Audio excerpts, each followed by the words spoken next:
Welcome, Johnnies, to the third and final episode of Eye of the Storm. I'm Victoria Campbell. And I'm Amrita Hariprashad. We've got the top stories from St. John's and beyond, and we're going to bring them straight to you. This is Eye of the Storm.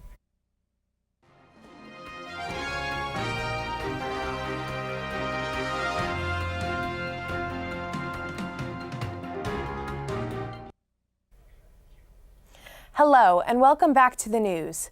Scandal has rooked the Democratic National Convention the past couple weeks, stemming right from the top of its leadership in the form of Donna Brazile. According to the Washington Examiner, it was revealed in Brazile's new book, Hacks, the Inside Story of Break-ins and Breaks-down, that put Donald Trump in the White House. It was revealed that the unethical deal made occurred between the DNC and the Hillary Clinton campaign to rig the Democratic primary in Clinton's figure against her stiff competition in the form of Bernie Sanders. Hillary Clinton recently fired back at Donna Brazile and her claims stating that just wasn't the case. These findings have sparked various reactions, including in the Democratic Party. 2016 Democratic presidential candidate and former Rhode Island Governor Lincoln Chafee praised Brazile for revealing the truth about Clinton's campaign and the DNC. Massachusetts Senator Elizabeth Warren has now walked back on her original claims of a rigid Democratic primary, now stating, "I agree with what Donna Brazile has said over the last few days, that while there was some bias at the DNC, the overall 2016 primary process was a fair and Hillary made history." Crisis has hit the nation of Spain as it regains control of the almost sovereign nation of Catalonia. An autonomous community in Spain, the Catalonian government has been growing a political movement aimed towards independence. Catalan President Carles Puigdemont held a referendum vote on October 27th, and despite only 49% of Catalonians going out to vote, the majority vote decided independence.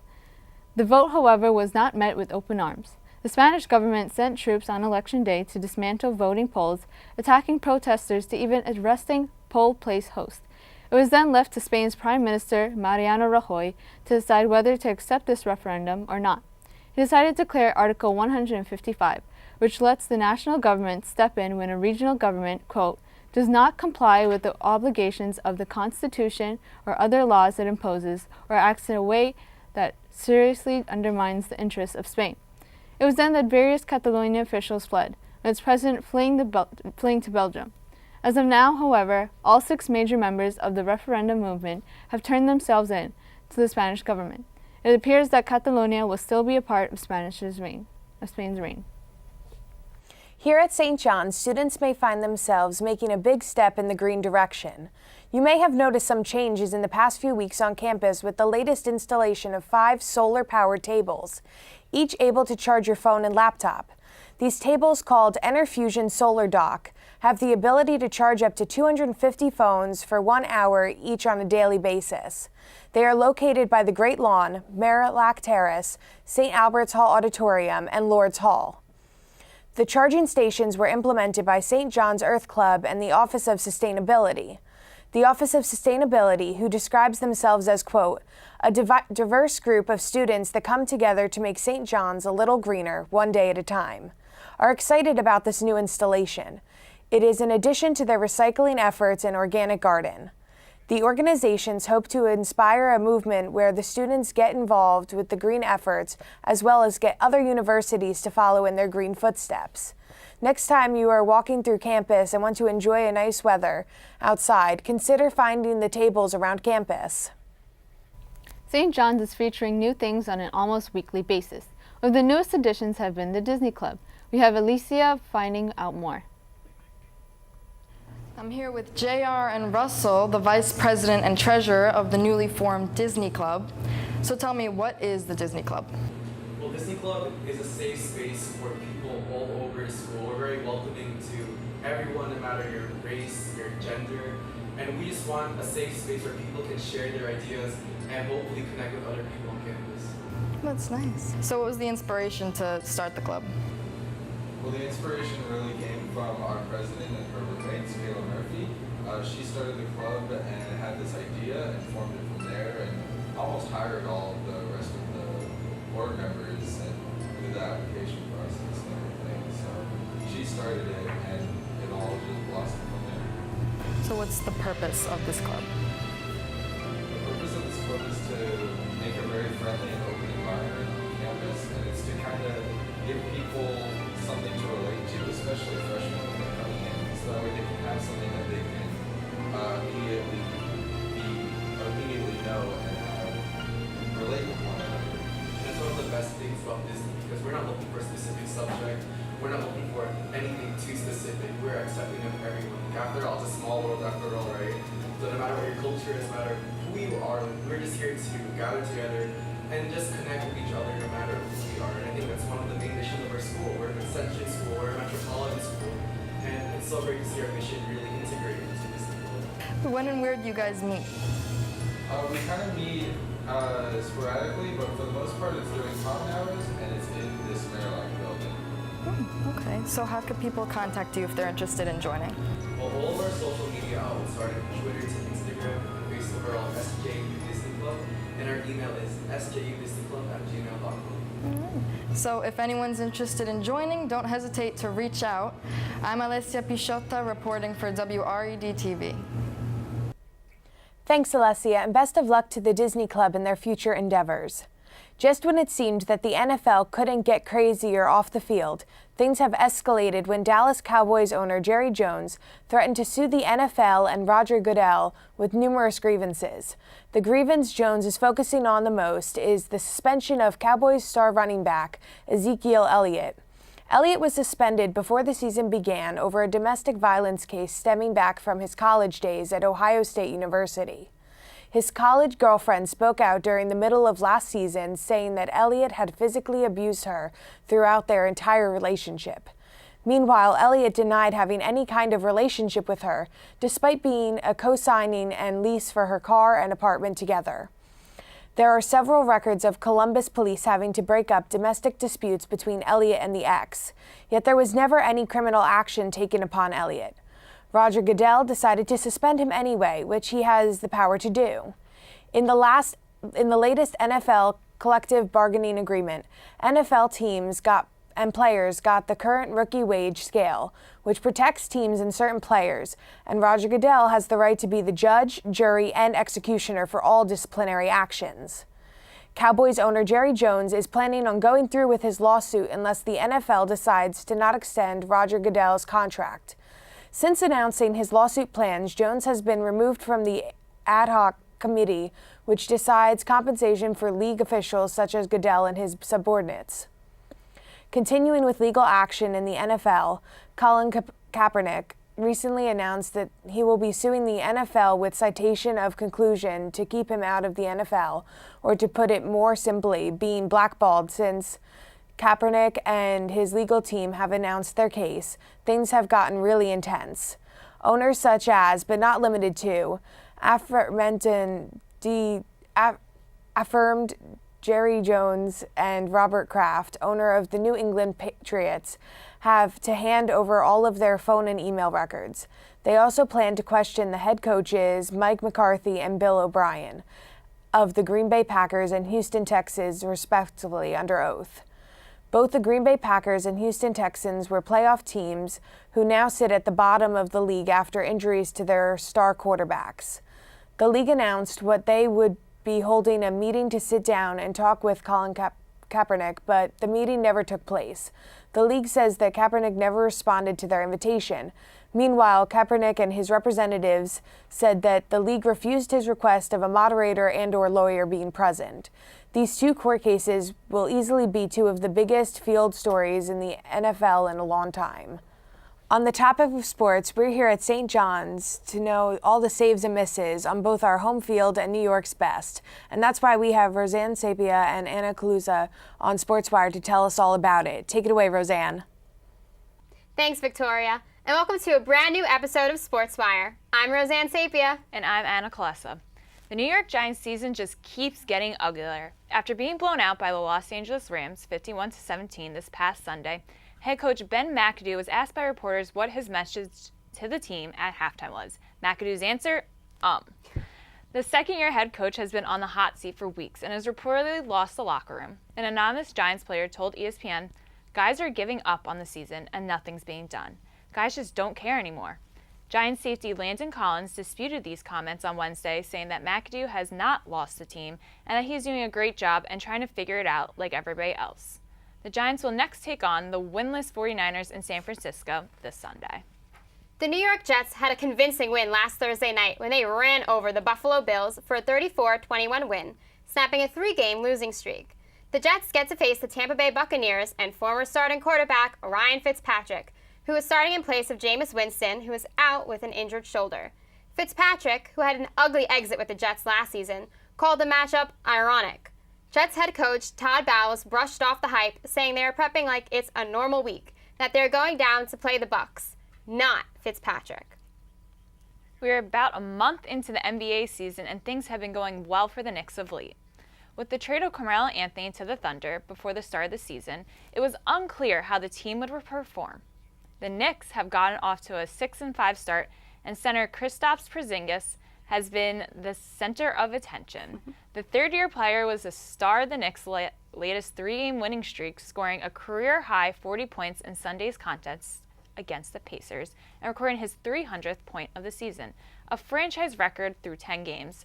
During Tuesday night's game against the Hornets, the Knicks did snap their 3-game winning streak against the Orlando Magic on Wednesday night, and it's worth mentioning that Porzingis sat that one out, both sprained an ankle and contused elbow. The Knicks now look to rebound when they host the Sacramento Kings tomorrow night. Things haven't been as great for the Brooklyn Nets, who currently sit at 4-7 on the season. The team has been struck with injuries early, losing guard Jeremy Lin during the first game of the season to a patellar tendon rupture that will sideline him for the rest of the season. The bright spot for the Nets has been the performance of newly acquired point guard D'Angelo Russell. Russell leads the team in both scoring and assists, averaging 20 points and 5.6 assists per game, and has already recorded 2 30-point performances in his first 10 games with the club. The Nets are on the back end of their 5-game West Coast road trip, during which they've played 3 close games with the LA Lakers, Phoenix Suns, and Denver Nuggets. Of those games, the team was only able to scrap out a win in Phoenix. The Nets look to get back into the win column tonight when they take on Damian Lillard and the Trailblazers at the Moda Center. The New York Islanders lost a tough one to Edmonton Oilers in overtime on Tuesday night at the Barclays Center. The game was tied at 1 after 3 periods of hockey. The Islanders' John Tavares almost finished it off during the first couple of seconds in overtime, but a wide-open Matthew Barzal missed the pass by forward Jonathan Tavares, and the Oilers got the puck back. A few seconds later, Oilers phenom Connor McDavid shot the puck past Islander goaltender Thomas Greiss to win the game. The Islanders face the Stars tonight. The Rangers have started to turn things around after their slow October to start. They extended their winning streak to 5 games Wednesday night when the Blue Shirts defeated the Boston Bruins 4-2. The Rangers scored 3 of their goals in the first period, 2 by forward Jimmy Vesey, who has been struggling lately. The Bruins put on pressure in the third after a goal by Patrice Bergeron cut the Rangers' 2-goal lead to 1. Forward Rick Nash scored an empty netter to put the game away. The Rangers will take on the Oilers at home this Saturday. The St. John's men's soccer team season has come to an end. After defeating Creighton 3-1 in the first round of the Big East tournament at Belson last Saturday, the men traveled to take on Georgetown in the semifinals Wednesday afternoon. Just 10 days after beating Georgetown 1-0 here in Queens, the two met for another close contest. Georgetown jumped out to a 1-0 lead in the first 2 minutes of the game and scored their second goal after intermission. The Red Storm had several chances to score, taking 19 shots during the game, their second highest total of the season. Senior Harry Cooksley was able to cut Georgetown's lead to 1 in the 77th minute of the game, but that would be as close as St. John's would get. The final score is Georgetown 2, St. John's 1. With the end of one season comes the start of another. College basketball season is here, with both St. John's men and women's teams tipping off today at Carnesecca Arena. The women will take on St. Francis Brooklyn this afternoon, followed by the men's game against New Orleans as part of an opening day doubleheader. The women's team is coming off a season in which they finished 4th in the Big East with a 22-12 record and made it to the WNIT round of 16. In contrast, the men's team is coming off a season in which they finished 8th in the conference with a 14-19 record. The women will look to maintain their success, and the men will look to continue improving as the 2017-2018 college basketball season gets underway. Well, that's all we have for this episode of SportsWire. Thanks for tuning in. I'm Roseanne Sapia. And I'm Anna Colessa. Back to you guys after this commercial break.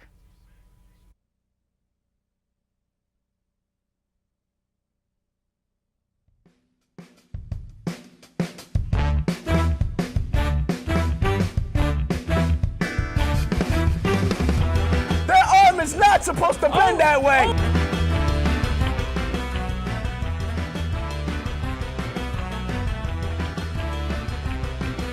We have bad blood and we are never, ever getting back together. You were thinking of a new Twitter post when I was talking. You know, I'm not ready to be a mother yet. I don't want to do this.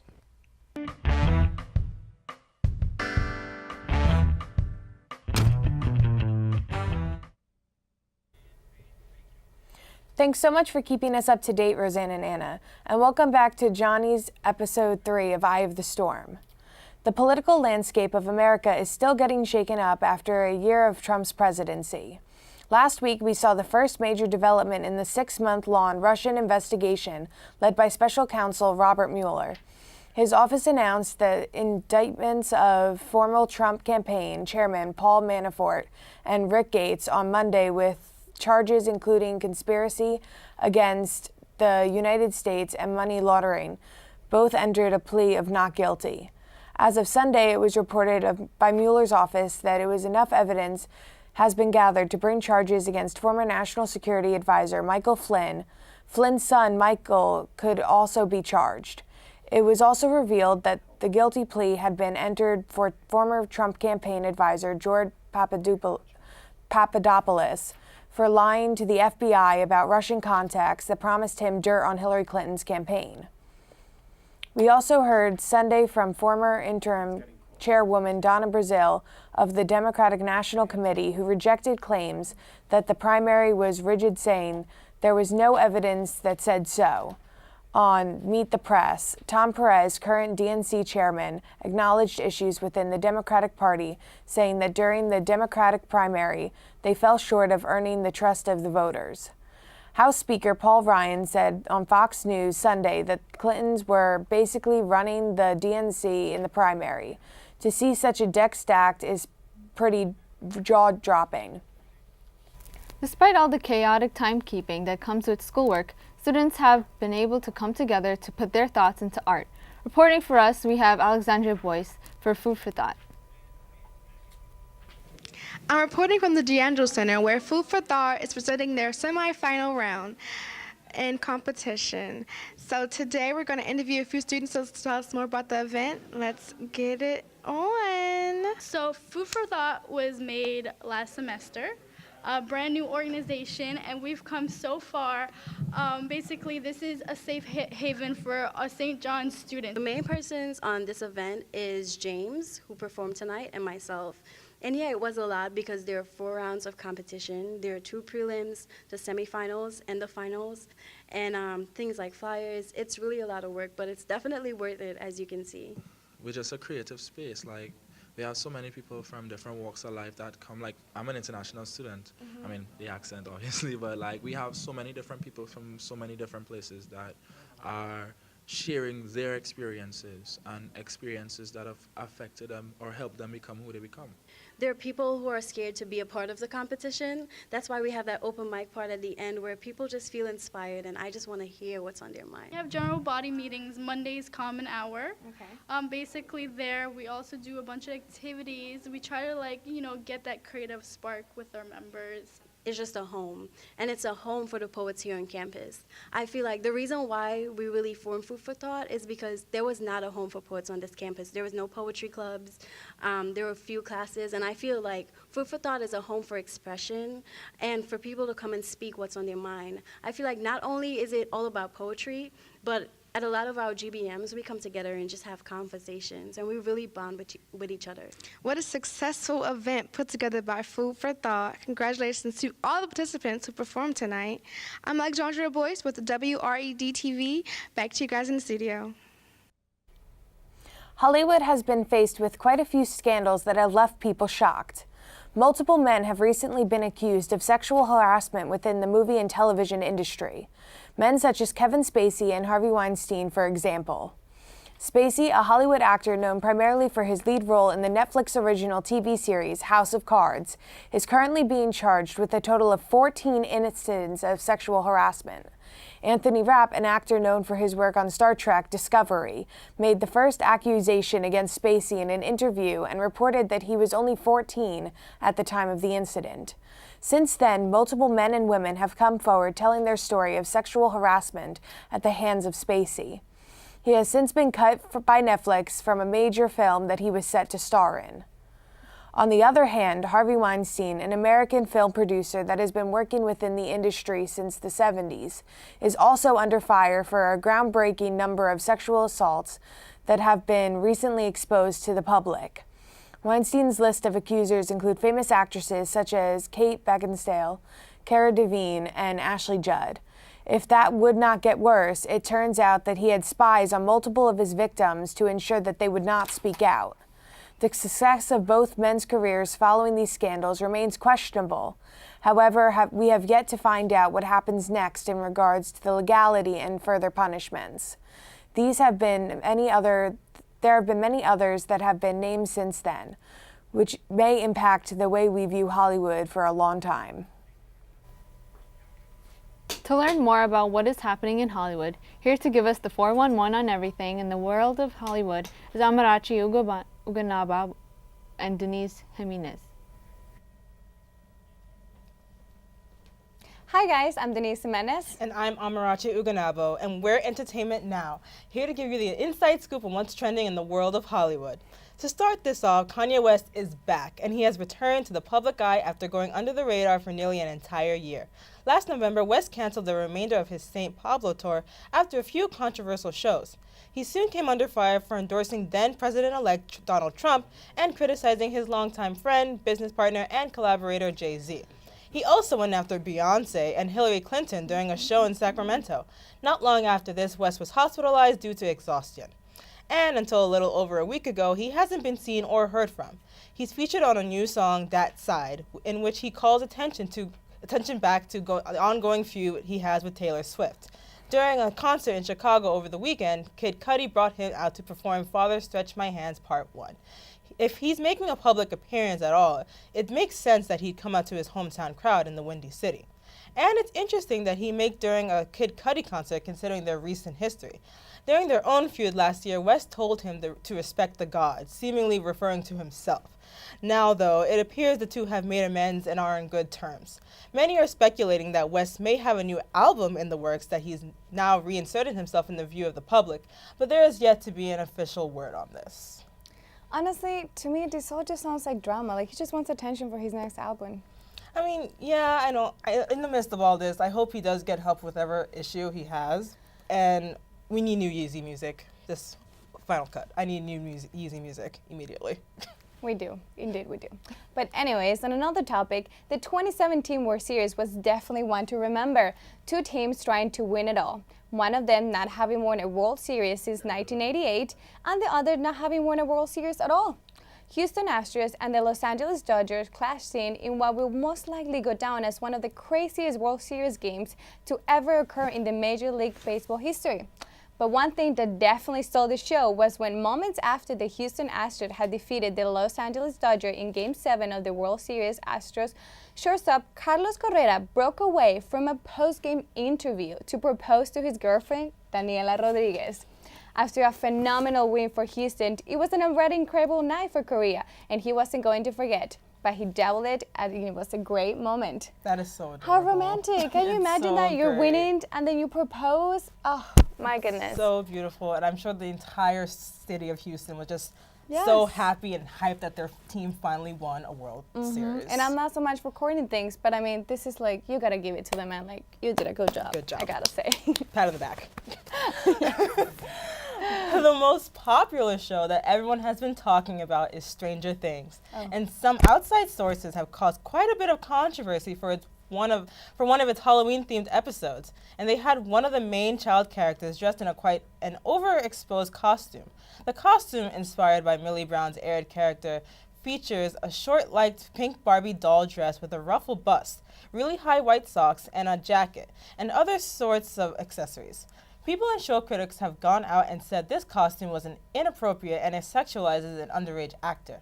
The actor, known as Millie Bob Brown, was 12 during the taping of this Halloween special, but now she is 13. one of the retailers who sell the costume has gone out and publicly said, quote, "We don't take ourselves too seriously and neither should our customers." To conclude, experts are saying that such costumes like the ones people saw on that episode of Stranger Things are not anything new to the entertainment industry. There have been instances where other major productions such as Harry Potter had child actors wearing costumes that showed more skin than what they were used to. The controversy between many sexualizing the young actors has gone beyond just Millie, though, with Finn Wolfhard, who plays Mike in the series, being pursued by a much older woman. She left a tweet saying, quote, "Call me in 4 years, cutie." Okay, just flat out, you weirdos better leave these kids alone, okay? They're like 13, 12, 14. They're kids. You're an adult. Find someone your own age.